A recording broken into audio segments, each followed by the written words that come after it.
I do a thing on financial aid. That's usually a whole different thing.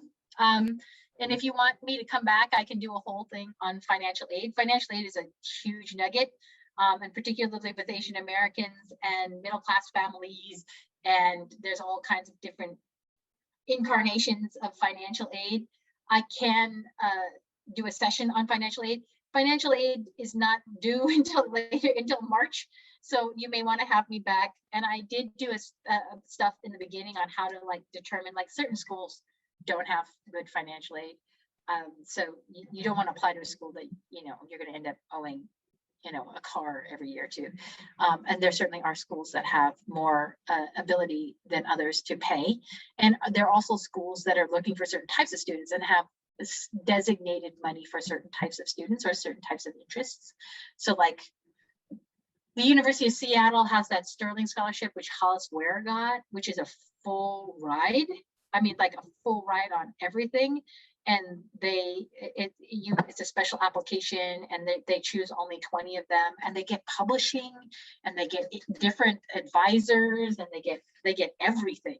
And it's a specialized program. Morehead Scholars at University of North Carolina is like that. So a good college counselor will be able to tell you on your college list, or if there's certain things you're interested in, which schools have money designated for stuff like that. So the University of San Diego, UC San Diego has specialized money in ethnic studies. San Francisco State has specialized money in ethnic studies for undergrads. So you can invite me back and I'll do that. I was going to put it here, but normally I do it in 2 sections because it's just too much. These are common what if questions that I just had. But other than that, I am done. I went all the way through it. Thank you for sitting here for so long. It was so long. Oh my gosh. But if you want, so this is what I do. I do work for Beyond Differences. I have contracts with certain programs, so that I do college counseling through. CCDC, Chinatown Community Development Association, Community Development Center in Chinatown, which is Malcolm Young and Rev Fong's house. I also do it through Youth for in SRO housing. I do some stuff through Next Generation Scholars, and then I have an independent private practice. Although I don't have any spaces right now, but if you're interested, I forgot to ask you, Nora, what year are you in high school? I'm a junior. Oh, it's your big year. How's it going? Is it good? It's going good. I'm homeschooled, so it's a little different. Okay. But still, yeah. A lot of the things. So there's a whole way of doing admissions through homeschool. And if you just call me and we'll set up a Zoom and I can explain. I would love that. Yeah, definitely. Yeah. Thank you so much. Sure. And Natalie, what year are you? I'm a senior. Oh, so you're already in all this. Yeah. Have you decided where you're going to apply early? No, I don't know. Early decision can be really beneficial, mostly because there's more money to be gotten. And also the admissions is easier in private schools because most schools take more kids early decision because early decisions is binding. So if they know that you want to go and they take you, there's no risk in dropping down that USA News and World Report because they're going to get full matriculations on you. So if there's a reach school that you want to go to and you're not sure, definitely apply early decision because it gives you a really clear advantage, and that makes it easier than if you apply regular decision. So and also UCs are at the same time as early decision, so it's not so bad because UCs are due in November versus December, so you will have a lot of the pieces together before then. So if you want help with that, you could call me and I can figure that out for you. Did anybody have any other questions? So Sally, you were offering your services to Nora and Natalie, and I haven't shared your email or anything with them. So are you want me to put it in the chat? Yeah. Do you want people to use your personal email, or I didn't know what, yeah. Yeah. Well, it's just because it's just two here, so it's not, oh, but we recorded this and it's going out, huh? Right. Okay. I could give it to them, depending on what you want to, Okay, and this is my phone number. Depending on what people need, so I work with a consultancy. I spelled my own name wrong.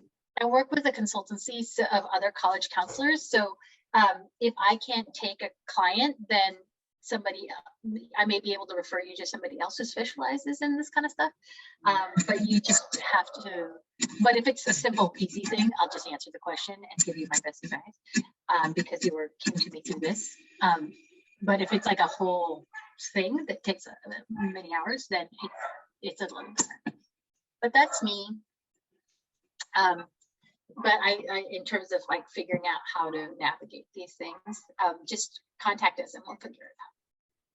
Homeschool is kind of very specific, and especially in the junior year, of like all the things that you need to hit in order to be in that place. Does your are you part of a homeschool group?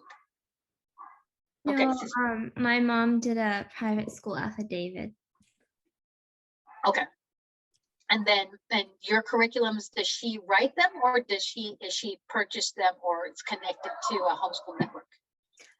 She's purchased them. So we're doing ethnic studies through Oakmenta, which is a homeschool program based, I think, like in Vermont. Then I'm doing algebra 2 through this site called Nicole the Math Lady. She has pre-done videos of the lessons, and then I have the textbooks. And then I'm doing Mandarin through Brigham Young's high school class. Okay, and how about your English and history?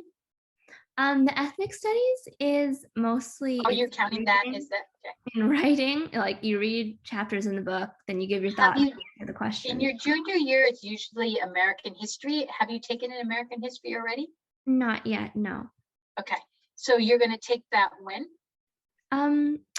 Probably either next semester or next year. The thing is, I'm planning on going through a community college. Okay. And then transferring in. Okay. To either a UC or a private school. Once I look at all the requirements, then do the said classes for those. Okay, I'm just trying to make sure that, because in order to do 2 years at a community college, if you're going to do the 2-year transfer, you actually have to go into community college with your A through G completed. You can't go in and then complete your A through G simultaneously unless you're taking the full course load of the first year, your freshman year, and your leftover A through G classes. You can do it, but it's a lot. So just to make sure that you are trying to get your A through G completed, so you're in order to make the transfer in 2. It's a course load that people do. It's just a lot. So were you going to say something? No, so you're saying that she couldn't go to College of Marin and do her the core classes? No, she can, but if she doesn't have A through, she can. But if she doesn't have the full A through G going into College of Marin, then she has to take A through G from high school and the core classes for the transfer. I thought she could take the community college courses counted for high school and community college. Double dip. She can if they're cross-listed, but she just said like she's taking half a year of ethnic studies and she's going to take US history somewhere else. I don't know what the sequence is, but if she's taking semesters, and her math class, she just says she's in algebra 2 and she's a junior. So there are certain things that like I think she may have to take that won't be cross-listed because it's not enough. So if she's going to do it, she may have to take more. Don't community colleges automatically have to take you once you turn 18? Oh yeah, they do. But if you're looking to transfer in 2 years, right? So if you, because basically the way it works is you take 2 years, which would be your freshman and sophomore year in college, and then you take your junior and senior year in college. So the assumption is when you hit community colleges is that you've completed A through G requirements for college.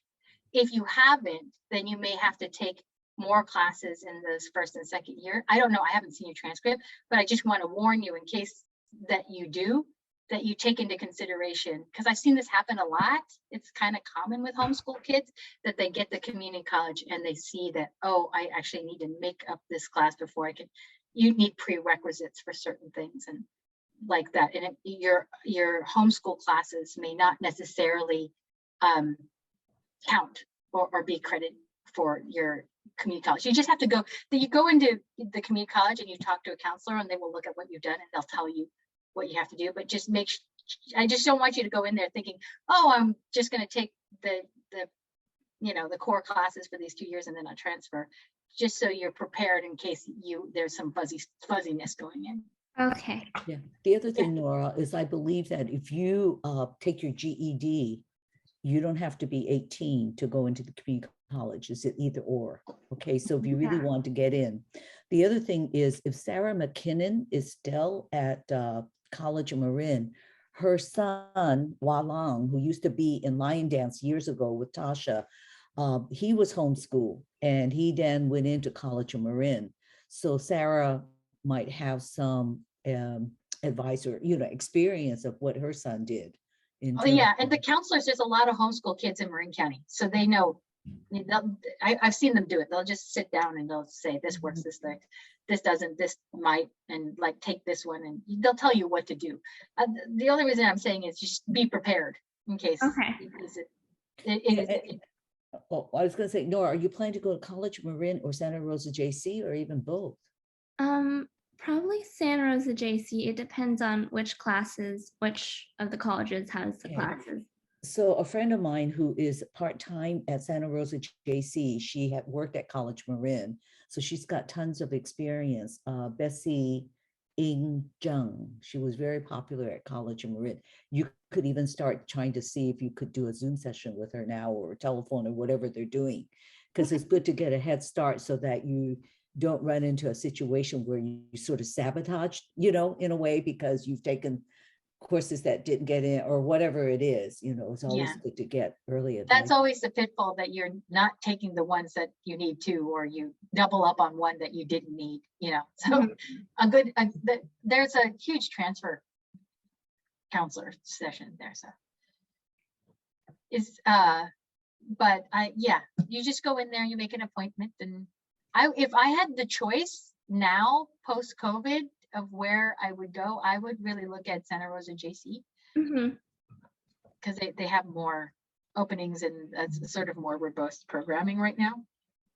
College of Marin is okay, but I was just told by another college counselor just recently that there's a lot of struggle in all the places. So getting in early and figuring things out early is probably better. And what else was I going to say? I don't know, Santa Rosa JC still has that scholarship program where I think in years past, it was like first-year students pretty much got admitted with fees, waived, because they had a special scholarship program. There are multiple different scholarship programs that are applied to community colleges across the state. You can go into there's a financial aid office and you can just see what you qualify for, and they'll just look at your profile and say this one, and you just figure it out from there. It's because it's pretty hard to know not only a good person on the actual campus would know all the different things, because there's also like independently funded ones. That like some graduate funded a scholarship for 5 kids or whatever, and it could be you, and to that extent, there's more and more of this money, especially because like San Francisco, it's free, right? That there's more and more money that's being invested into community colleges. And I think Governor Newsom is aiming to make community colleges free across the board. He is. He's super trying to do that, and I hope that he does. That would be really cool. But I was telling Natalie that because Natalie was taking stuff through 10,000 Degrees, and their scholarship thing, I think their applications should be opening up, and we have the Asian Scholarship Fund, and Nora's been part of our Marin Chinese Cultural Association. And there's 2 scholarships that are offered through that organization. Weren't the 3 of us on that scholarship committee at some point? Which one? There's so many. On Gene the B one through was 10,000 degrees. I think I was on there okay. for a couple years. Yeah, I then- mean, the people in this room, I think, and Gene B. Chan funded it, right? Right, That's her- right. That's her thing. And I And think Minami, right? Natalie, you know, the other day when we were on the AAAM meeting and Vin Lu was on, I think that he belongs to a Vietnamese organization that has scholarships. You know, There are a ton of Vietnamese specifically, scholarships. yeah. Most of them are in through the city, but you just have to live in the San Francisco Bay Area. There are a ton of Vietnamese scholarships. Mhm. If you go to Marin County Foundation, MF, you know, they will have a list of them. But the I just when I was reading the scholarship, I was reading, just remembering two items. The girl from Petaluma, high school girl from Petaluma, just plain shoes, what shoes she was wearing, and she read the story when I wore these shoes to this event, and that's how she described her life.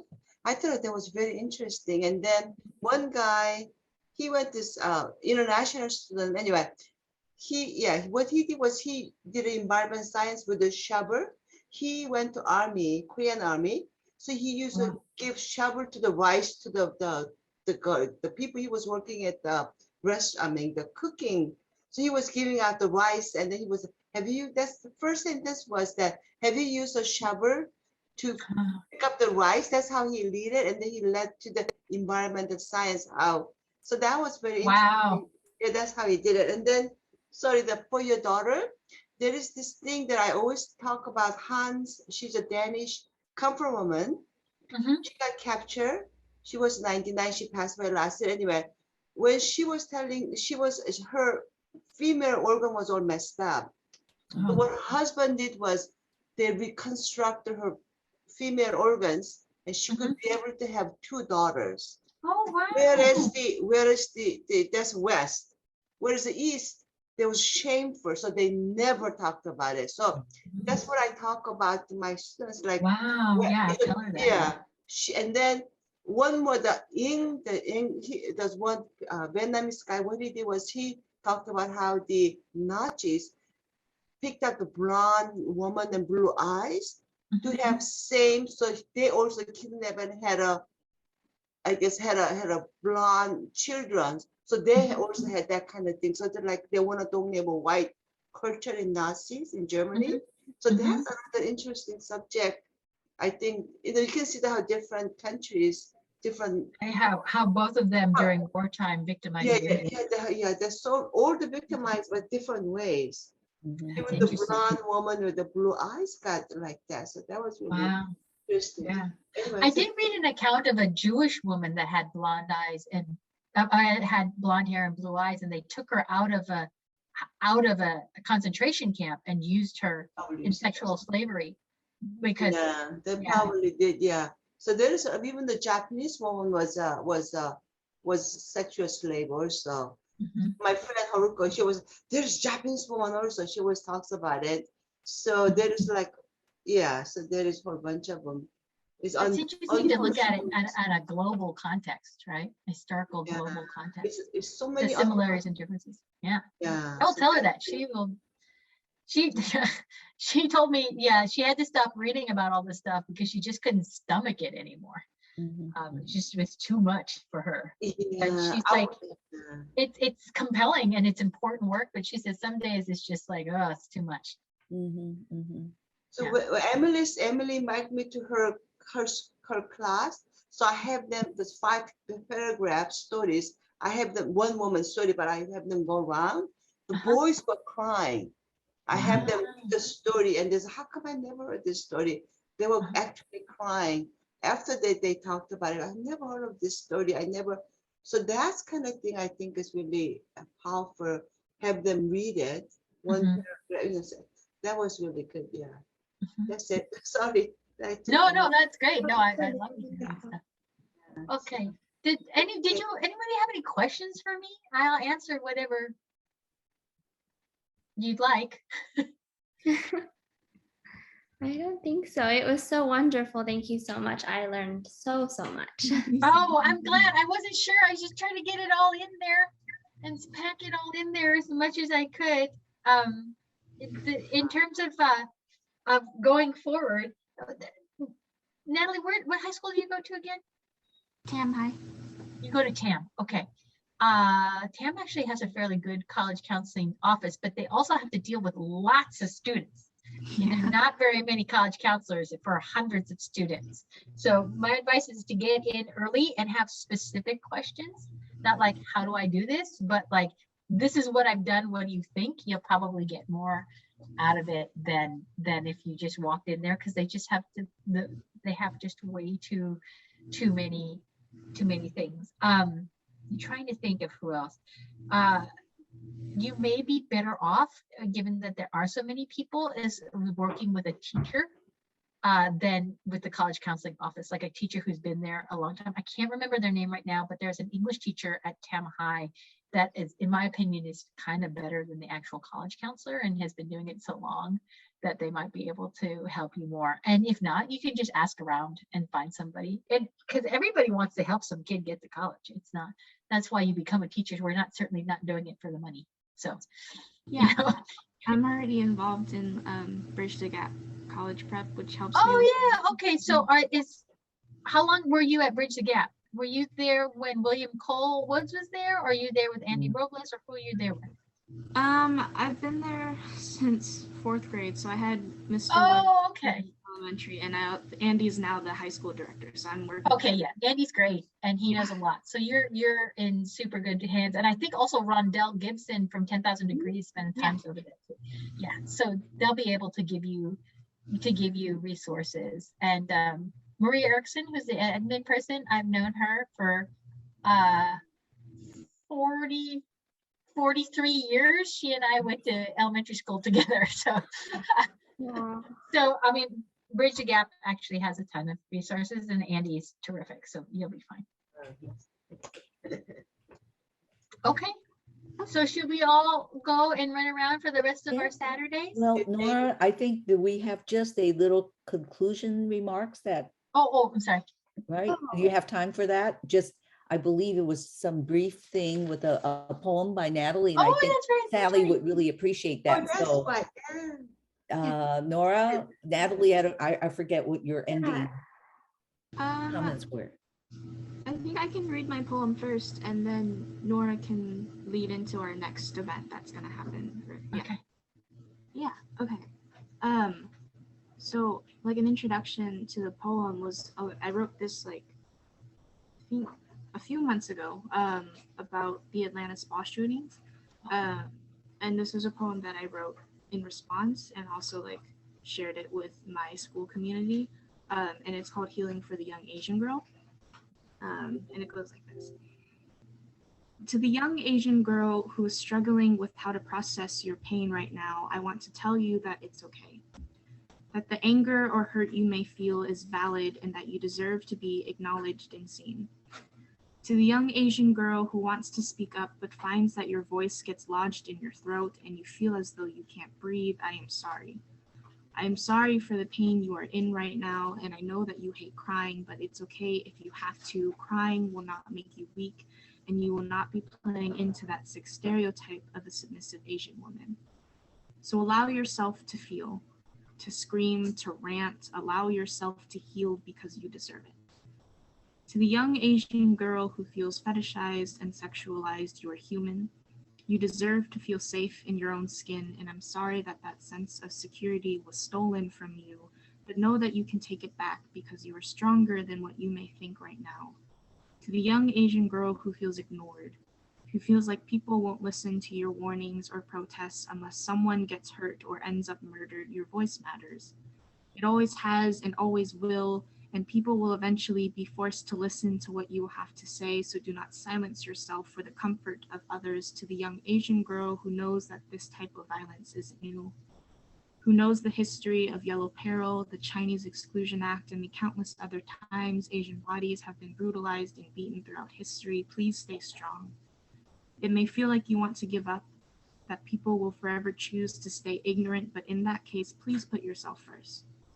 It is not your job to educate others on your pain or your history. You are not a resource, you are a human being and deserve to be treated as such. To the young Asian girl who feels exhausted and drained and can't help but feel like you're drowning in the news of the daily hate crimes you see online, it is okay to unplug. to log off, to return to yourself and find peace with your loved ones. To the young Asian girl writing this poem as a form of healing and processing, know that you are loved, that you are appreciated, that you are not a model minority or a scapegoat or a fetish. Know that feeling pain doesn't make you weak. Know that you are allowed to rest and heal for however long you need. And that's the end of my poem. Wow. Isn't it? It's very good, yeah. Beautiful. Tears to my eyes. That is so terrific. Thank you. You should be very proud of yourself. What was the response to it like at your school? It was very well received. Oh, good. That. Have you published it? I've shared it many times online, and like read it at what was it? There was like a gathering in Mill Valley that I read it at too, and I've shared it with a lot of people. There is an online community that's really huge right now that I've been following called Dear Asian Youth. If you don't know it, they're really great, and it's run by young people. They're publishing stuff that's pretty great. And also there's a psychologist named that has an Instagram group that's huge, and it's called Asians for Mental Health. And they publish things like this about young people. I would definitely get that up in there. And because I'm a college counselor, the UC questions, number 7, the insight questions, what have you done to make your school or community a better place? You should lay that poem into that and frame it around you reading it on that campus, because it's important and it'll put your application at the top of the pile. And then when you're doing your common application for private schools, there's an essay section is about, is there anything else that you want to tell us, or something that had a particular impact on you during this past year? And if it's about COVID and the impacts of violence and things like that on communities, this was specifically written for marginalized communities. I would lay that poem into that section with a top and bottom of where you did it and what it meant to you and why you did it, just like the way you did it to me. And I think it'd be incredibly powerful, and that everybody should read it. It's this type of thing that so admissions committees, they oftentimes somebody who looks like me, or at least another Asian American woman. There's almost always a woman of color on that, and we are dying to read stuff like that. I very rarely get anything that cool. So if I found that, I'm gonna run with it. So make sure that ink on paper I have. And Sally, if you were to interview Natalie and you looked at her social media stuff, you will be amazed at her drawings, her artwork. She's quite Okay, can I follow? Are you on Instagram? I'll go follow you. Yeah. Okay. Design the t-shirt. Oh yeah, Natalie, I want to ask you, where did you get your t-shirts done? That was a thing. I'm not sure, but I can follow up and look at what. Okay, thank you. And then I like to share the poem with my Korean national team. I meet with the women's team on Monday, 4:30.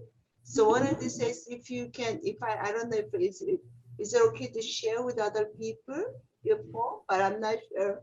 So if you do, let me know. Then you can, I'll just send it. Yeah, I can email my poem. Oh, good. Thank you. Then I'll share it with my women's club.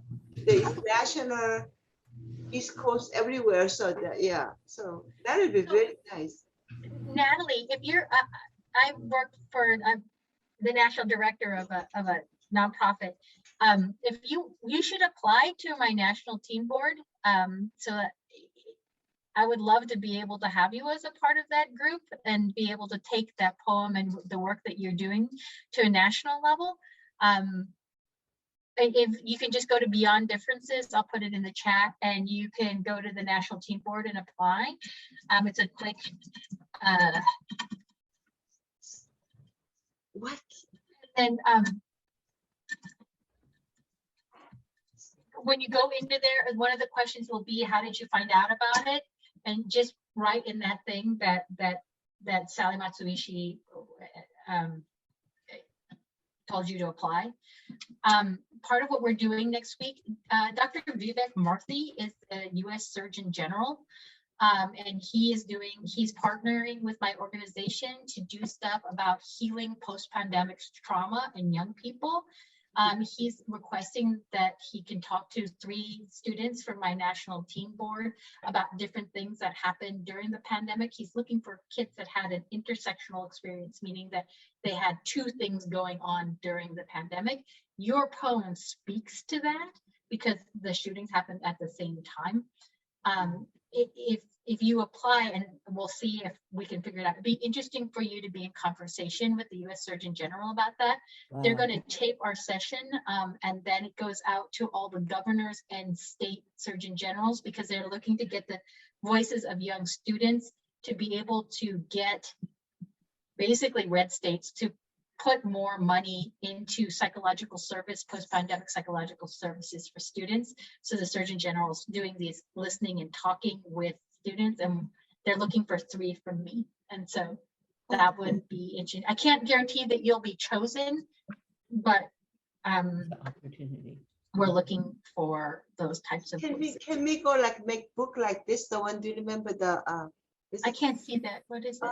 oh, that's the Oh, the hill we we climb. Oh, Amanda Gorman. Sure. yeah, Yeah. and then so if you can make something like this, just one poem, and then is this Alice Chan's husband? Is a Surgeon General? Yeah. Alice got the scholarship from us. Her mother lives here. Anyway. Oh, I didn't know that. Yeah. That was a small world. Okay, Yeah, it is a small world. It is a small world. Yeah, she got an Asian scholarship. We give her. Wow, she's that young? How old? She was, I think, Stevens. She's probably 40 something. 40. Yeah, because Vivek Murphy is 45. 44. Yeah, they met at the school. Oh, Yes. okay. Oh, I said that. Did Anyway. Alice Chen's? Yes, Yeah, the Alice US is- Surgeon oh, General are okay. better known as Alice Chen's husband. Husband, yes. Okay. So this is the one I think it'll be good if we can publish the Amanda in my somebody. Anyway, but here I was thinking like something like that. It'll be really nice if we can have funding for her to publish it for Asian. That'll be very nice, and we can all buy one. We can get a picture. Natalie. But Natalie, look into applying. I don't know if this is something you want to do, but I would Do certainly it, love yeah. to be able to Do it, yes. Just do it, and then he knows that she's Alice is from Marin County. She went to a local. Well, Murphy, it's his chief of staff who's going to choose. So what happens is we prep 4 kids, and then they choose 3. So we did another listening session with him, and they were only choosing 1, and so they chose one of ours. And they go from all over the nation, but we've been having a pretty good track record of getting at least 2 or 3 of our kids in those sessions. Oh, good. He's a wonderful guy, by the way. Yeah. And he's just and he very much is looking to bring to the forefront Asian American voices. He said that to me yesterday, Wednesday. It's funny. It is a small world. Okay. I didn't know that his wife got one of our scholarships. Yeah. But he's a very High school. and I also love the way that he was like kind of one of the first surgeon generals that says there's no difference between physical health and mental health. It's all health. Mm-hmm. And he's really pushing that the pandemic, the aftermath of the pandemic is going to be largely mental. Yeah. And not just the physical things, that it's going to roll out for a long time, and that we need to put money into mental health care. So I love this guy. So and particularly it's the mental health care of women of color who are getting hit the most, right? So Yes. so I was really happy to be able to partner with his office, but I hope to be able to go out there. I wish I could meet him in person. I've only been talking to him on Zoom, and he's so cool. I have to try not to fangirl out when I see him. Well, I want to say something maybe before Nora concludes. Oh, sorry. And that is, I'm really proud of these 2 young people that have gotten involved with Asian American Alliance of Marin, and we're calling them our youth fellows. And, they got behind having this college workshop and another one that we'll be planning, but maybe Nora can take it there. But anyway, I'm very proud of them. Very It's proud. amazing. It is real. I don't think, because I've been with AAM stuff for what, 20 years? Yeah. And these are young people. I mean, 20 years ago, I was the young person and I was 30. So, I mean, Yeah, and they're still in high school, so. yeah, they're still in high school and they should be incredibly proud of themselves. And also not just for the us in this room, that your voices are going to be important for the rest of your lives. And so if you started here, we're going to claim you for the rest of your life, like Alice Chen. Yeah. So Publish the I'm poem book. incredibly Yeah, grateful. that's the big. Yeah, let's see. Yeah. All So I right. keep interrupting you, Nora. Go ahead and wrap it Okay, up. Nora, take it. Nora, yeah, I don't know where the page went. Sorry. We'll go ad lib. You've done a good job. Yeah. See. Okay, so what do I say? Because we all know each other here. Thank Sally. Yeah, thank you so much, you. Sally. This was such a wonderful presentation. I had a great time. Thank you for having me. And so we all have it recorded that Sally is willing to come back for a session on financial aid. Yeah, by the way, my superpower is financial aid. I love financial aid. I have financial aid. I do financial aid. So we have that. And then Nora, you want to just briefly about what other thing that we were going to do as part of this series? Okay, so this was our first installment of a two-part series, Pave Our Path, and our next event will be on cultural belonging.